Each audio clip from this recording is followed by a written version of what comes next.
25'ten 35'e sayaq. 25, 26, 27, 28, 29, 30, 31, 32, 33, 34. Artıq 35'in özünü yazsaq da ona diqqət etməməliyik. Yəni 25 və 35 aralığında olan ədədlərdən biri bu cücələrin sayıdır. Yəni bizim sualımızın cavabıdır. Uşaqlar, diqqət edin.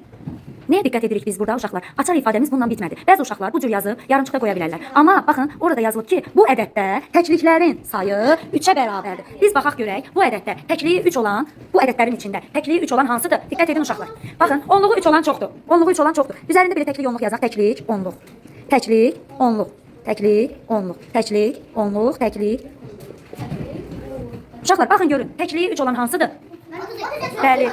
Təkliyi 3 olan ədəd 33'dür. Deməli bizim cavabımız nə oldu? 25 və 35 aralığındadır. Bu 33 25'dən böyükdür. 35'dən isə kiçikdir. Fikir verin uşaqlar. Təkliyi də neçədir? 3'dür. Bizim məsələmizə uyğundur mu?